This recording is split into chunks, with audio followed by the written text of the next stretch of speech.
What's up, guys? I'm just a gamer, and I'm back with another reaction video. Duskbloods, the newest game from FromSoftware, the people behind Elden Ring and the Souls series, has finally, I guess, dropped their embargo. I know the network test is happening as I speak, or is coming up, and it looks like people who've had hands-on are now allowed to talk about it and to show what they've been playing. And yeah, this is a game that I don't have a Switch to, I can't afford a Switch to, so it's probably not a game I'll be able to get into, but I'm still just very curious about it just because it is from software and everything I've seen of this game is just so weird and like I don't understand what's happening or what's going on. So I'm very curious to see what people have to say about it. The video we're going to be checking out here is going to be VaatiVidya's. Um, you know, his thoughts on the game after playing 12 hours apparently. And yeah, I'm really excited to see what he has to say and what he can show. So enough of me talking. Let's get into it. Welcome to Loanro City, one of the maps we were able to explore in our preview of the Duskbloods. As you can see, it's very easy to move around this city thanks to the new jumps every character has. In combat, every character is also capable of this, a roar that, if properly timed, allows you to stagger enemies and feast on them, converting them to your side for a time. The character currently being played is named Albert. Like many characters, he has a melee weapon in his right hand and a ranged one in his left. He also has a suite of passives and abilities, but there's more I need to talk about than just the combat. I need to explain what kind of game this is and what we're fighting for right now. To that end, I'm going to try and walk you through what a typical match looks like from start to finish. So let's leave Loanro City and go back to the Duskbloods hub area. It's called the House of Night. Here, in this demo at least, you can select from one of 6 Bloodsworn, browse this ever-growing archive of information, and practice all of your character skills against a target dummy in the courtyard. Then, once you're All right, ready, hold you on, can hold either on, opt hold on. into a There's ranked or casual match. Here's how it works. Each match features 8. hold on. Quite a few things are happening here. Okay. Go So, back to the first and foremost, obviously like crazy that you just have like air jumps. You know, again, I play like a lot of Night Rain, so it's like no, you can like jump up walls and stuff like that. But here is like you literally have like I want to say like up to a double or triple jump, and then you have like a dash, which is so you have a lot of mobility. It looks like. All right. Duskbloods hub area. It's called the House of Night. Okay. Here, in this demo at least, you can select from one of 6. Okay, so we have Albert, we have Blood Hand Jan, which we've seen, and like people were like, "Is that a custom character?" Because he's literally just in pajamas. Uh, I don't know how to say that name. Trang Lan, Sniper Layla, Senator Samir Patidis, and Zork. Okay, so Sigil of a Sworn Enemy, Sigil of the Eye of Morales, Sigil of a Sworn Enemy, Sigil of an Old Friend, Sigil of Love Ephemeral, and Sigil of an Old Friend. Curious to see what those things mean. 6 Bloodsworn, browse this ever. Alright, wait, oh, go back. Sigil of a Sworn Enemy. You had a sworn enemy, and while the wounds you have inflicted upon one another run deep, your rivalry has yet to determine a victor. Now, like you, this sworn enemy has been drawn to the dusk. The goal is to find and defeat your sworn enemy. Sigil perfume is in your possession. Okay. Ever-growing. Sigil of the Eye of Morales, or Muralus. You were once an inquisitor. Upon the completion of your onerous, onerous studies, you gained a third eye and immediately knew what had to be done, and so you set upon unmasking and purging the defilers of the blood known as heretics. defilers of the blood, known as heretics. Now you like those Now, like you, those heretics have been drawn to the dusk. In each phase, a single heretic is identified. The goal is to locate and expunge the heretic. After using the emote, a third eye I seek, target lock will identify heretics. Can only identify heretics after using emote. So like mid match, if you can like if you see somebody, you can like do this emote and figure out if they're a heretic or not. I guess that's what I'm grasping here. So like yeah, there seems to be a lot of little systems at play here, and I'm very curious to see how it all comes together.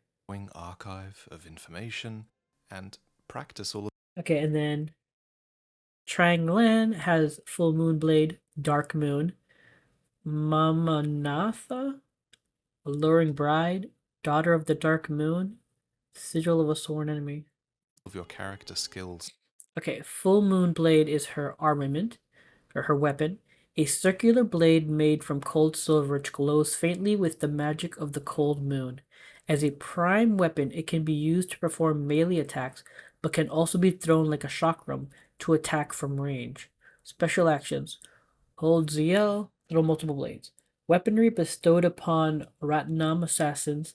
It's thought that the clan's first assassination was performed during a wedding dance. Against a target dummy in the courtyard. Then, once you're ready, you can either opt into a ranked or casual match. Here's how it works. Each match features 8 players playing in 3 rounds, but only 3 can make it to the final battle. At the end of the first round, players can all get stronger without punishment. But at the end of the second round, the 2 players with the lowest amount of what are called virtue points are culled and removed from the game. And then at the end of the third round, the 3 lowest scoring players are again culled, leaving only 3 to do battle in the final round, where their health totals are boosted by the amount of virtue points they have. How do you get virtue points, you ask? Well, let's pretend we're just starting a game, and it will become clear. You start matchmaking by touching the Wheel of Blood in the House of Dusk, and once the system has put 8 of you together, you are all shown the map, divided into 4 quadrants. You all have to choose which quadrant you'd like to spawn into for this round. Now, you can't choose exactly where you'd like to spawn. For example, if I chose this top quadrant aiming for the city streets, I might end up spawning here, closer to the cave. That's what happens to Layla, who has spawned just outside the city streets. This works out perfectly for her though, because do you see those golden spires down in the streets? Those are landmarks you absolutely want to aim for early in the game.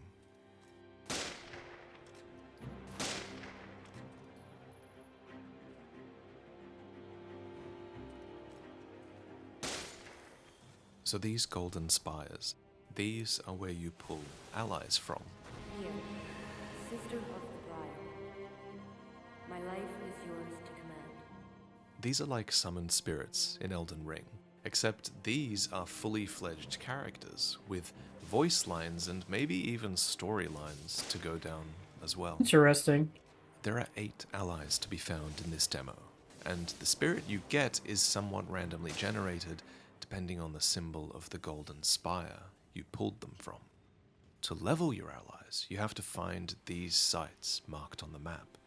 But beware, because if you switch allies, the old one and their levels will be lost, so taking the time to find the ally you like can be a waste of time, and in a game like this, time is everything.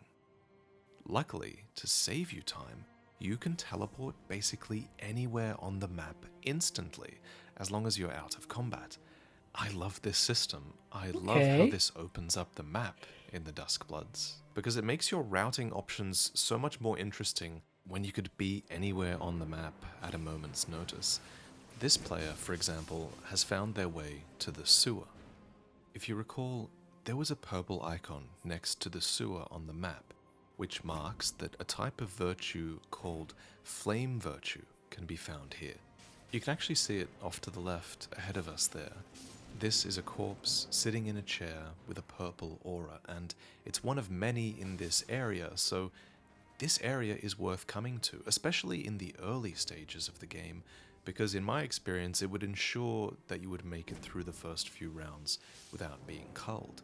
Claiming these is easy, you don't have to kill any bosses, and notably, claiming them denies other players from claiming them as well. It's so important to play efficiently in this game. Take Zork here, for example. Not only does he use one of his abilities to cover ground and attack, but mid-combat he takes a break to upgrade his weapon with the fire affinity.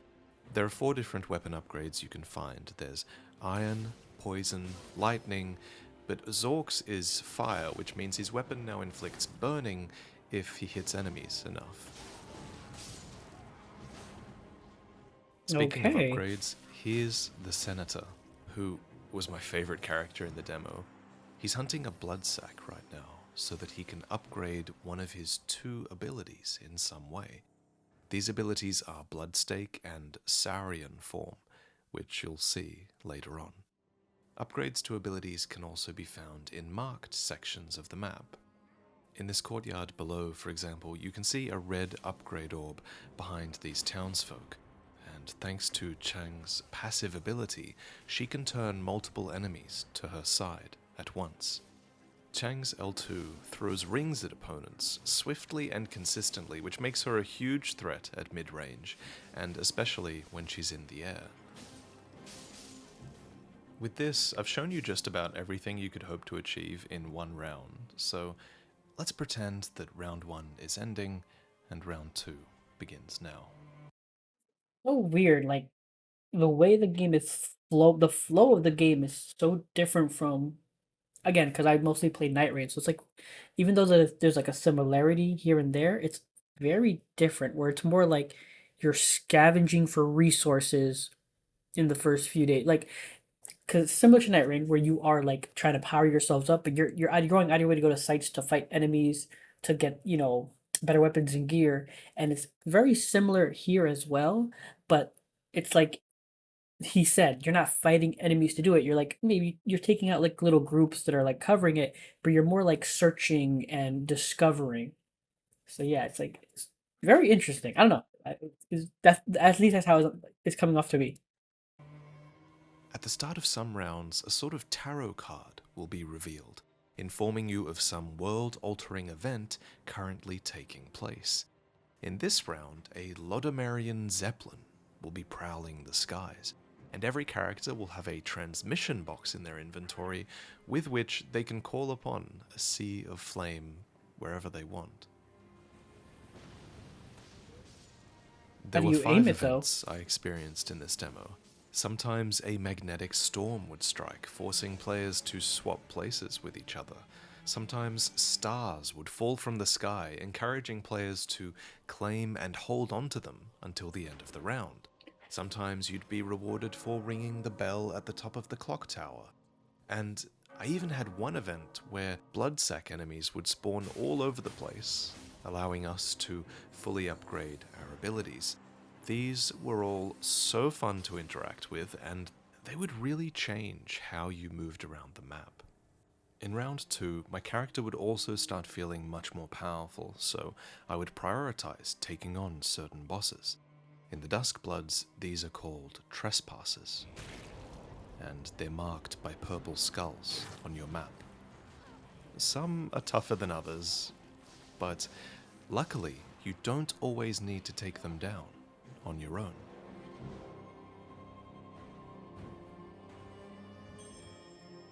If another player is nearby, they will receive a call for help.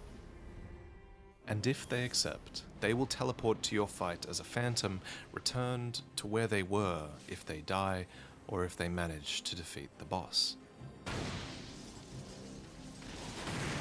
Look at this Zork player. So they have both of their abilities unlocked, the missile barrage being one of them. That means this player has spent more time killing enemies and leveling up, and they might not have as much virtue as a result.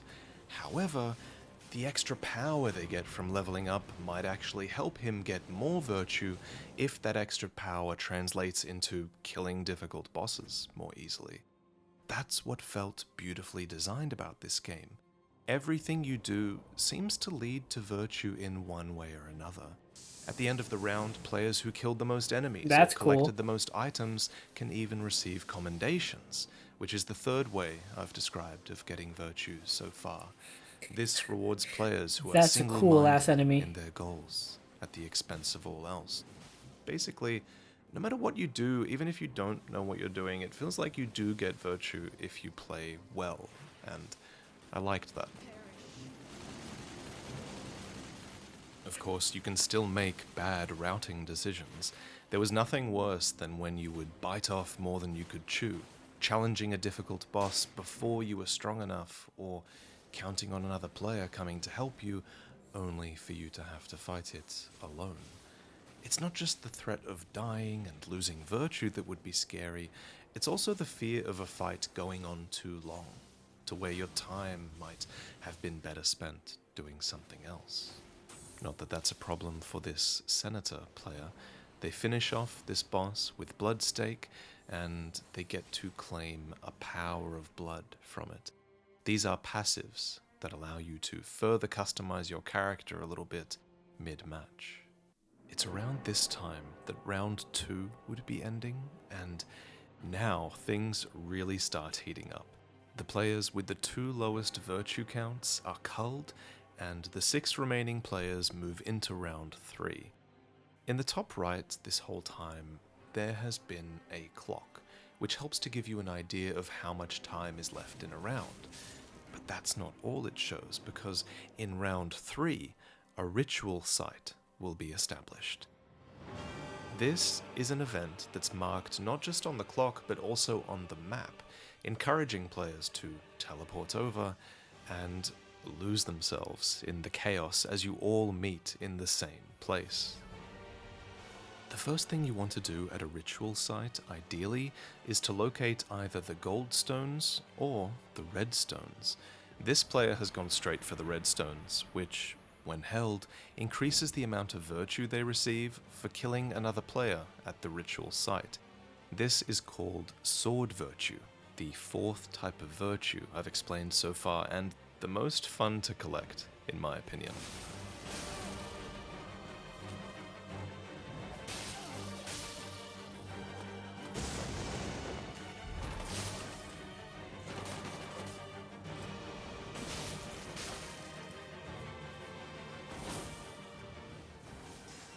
Now that this player is A victorious, movement. they approach this golden cross. This is a place that you can pledge to for even more virtue, and if you're sneaky enough, you don't even have to fight at all to claim it. I like how you have options. Are you going to try and steal the pledges unnoticed, or are you going to try and take out all the other players so that you can claim them? Or are you going to avoid the ritual sites completely and take advantage of the rest of the map? I'll let you enjoy this fight, without commentary though, as these 6 players battle desperately to try and avoid being culled. Yeah, you're stuck there for a while. You gotta make sure they're distracted, or you're screwed. Yeah, the flow of this game is so interesting. Again, you can kind of see the hints of Night Rain in here. Not a lot, but you can see like little hints of it.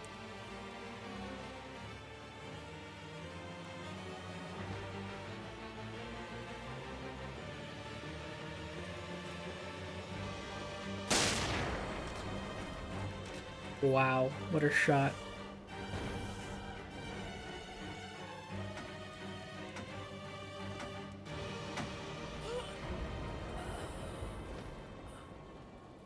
Oh, you were It's hard to out. explain just how fun this experience is.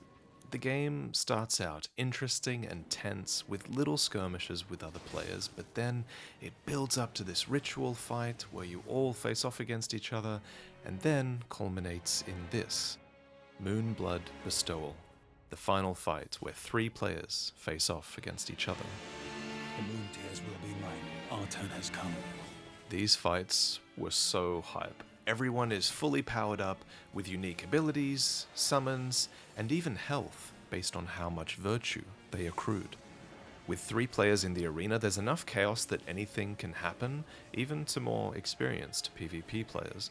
But each player also has 2 lives, which helps to mitigate a bit of the frustration you can feel when you're third-partied by someone else's powerful ability.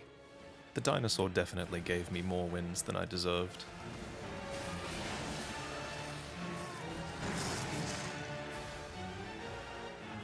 He just threw him off. He ringed him out.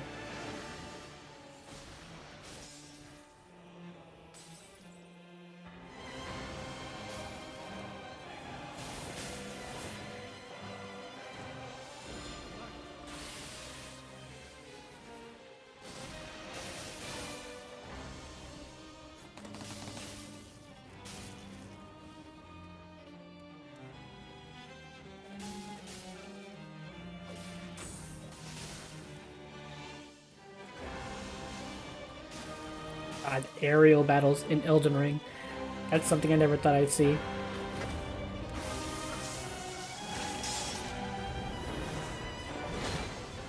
This is an exciting end to what is an extremely well-paced game, in my opinion.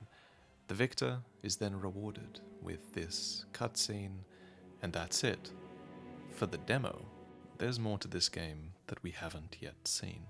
In the full game, for example, Grail battles aren't the only final round you can get. We've been told that there will be ways for you to customize your character to be more likely to encounter a co-op boss battle, among other things, for the final encounters, rather than the PvP round you just saw. In the full game, there's also going to be more potential for story and character progression back at the House of Night, between dusk battles. So even if you don't place first, you're still going to feel like you're getting stronger every time you play, and like you're progressing the story as well. I'm intrigued to think how much they might develop the story in between battles. In the full game, there's also going to be more than 10 characters to choose from, and in the hub world, supposedly you're able to customize them more as well. There's also going to be 3 maps that ship with the final game, apparently, and there's also a final type of virtue that I didn't really get to show off, and it's one that I don't think anyone at the event really experimented much with. It's virtue through achieving your sigil goals.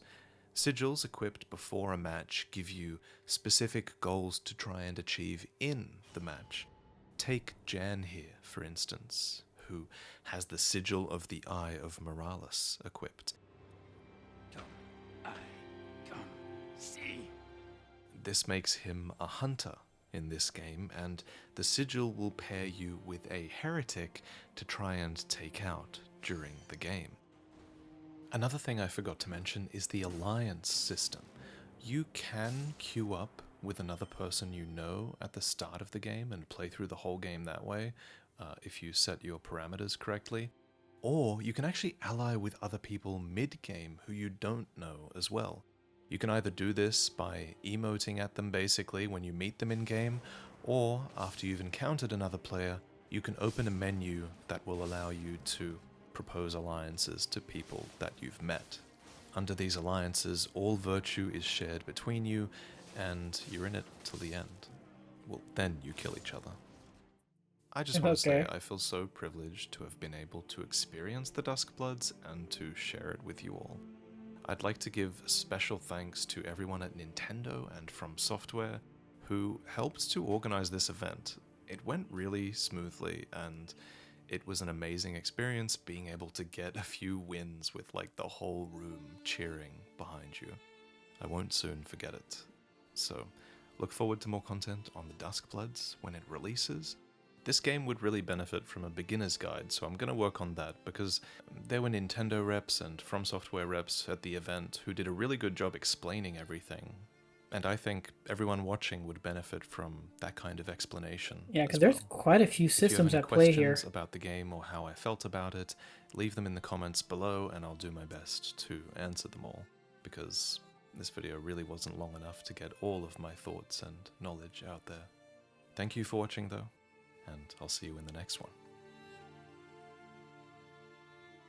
Okay. But yeah, like there's like a lot of systems to this. Um and it's like and the movement is so weird to me because again, I'm so used to like other Souls games and even to another extent Night Rain where there is, a heightened mobility but not to this extent. Like they were having full on air battles at that during the last round. So that's kind of crazy to me. But very interesting the way things are going. Like again, I keep saying it, but there's like so many different things you can do and goals you can set for yourself. And like he said here, that this is only the demo. There's apparently even more different options and goals you can try to obtain or work towards. And yeah, also very curious that like these characters they have, it's not straight, but like similar to Night Rain, they have like their own stories, but they seemed like at least from what he's described, or what's been said, they seem much more involved. Where like they're gonna have like their own cutscenes and things of that nature, like actual story progression. Like in Night Rain, it's very much like a secondary thing. The story, like you have to like go out of your way to like really dive into it and unlock some of the like I mean it's good to do them because you unlock some powerful artifacts and things of that nature and chalices. But here it seems like there is actual like story progression in the sense of like they have an arc, they have an ultimate goal. Now, so I'm very curious how that plays out in the full game as well. But yeah, overall, like this game is still very confusing to me, but also very exciting, and I'm very curious to see more. But alright guys, that was just one of the many previews now out for Duskbloods. And again, I already said it, but like the game just looks so different from like it looks different, but at the same time you can see like the inspirations from everything they've done up until this point. Like you can see the inspiration of, the Soul series, Bloodborne, even a Night Rain. You can see like all these little inspirations that like were taken to like make Duskbloods.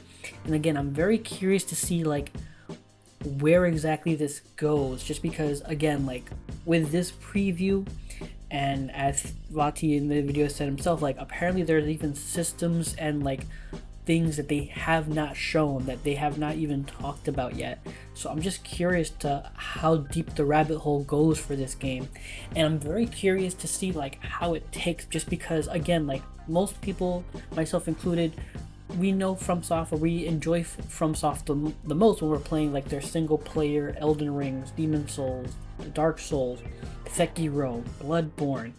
And I'm not gonna lie, I love Night Rain. In fact, I've been playing a lot of Night Rain lately. And I'm just very curious to see how people are gonna take to it, because again, Night Rain is very cooperative. It's very PvE. But here there is an embedded element of PvP where like, at the end of the day, it is going to be you against these people. And I'm wondering how that's going to translate to people who mostly enjoy the PvE aspect of it. Because again, I think there's an interviews have come out, and Miyazaki has talked about how like there are going to be systems in play for people who prefer PvE over PvP, but again, they just not have shown it, or they haven't really talked about it. They're like holding it back. So I'm just very curious to see like when it finally is shown, how is it going, like how are gamers who mostly how are fans who mostly enjoy PvE going to take to it. And I'm very curious to see if that translates to even more PvP or more PvE. How are they going to balance this? How are they going to balance PvE with the PvP, things of that nature. I'm just very curious to see how this goes.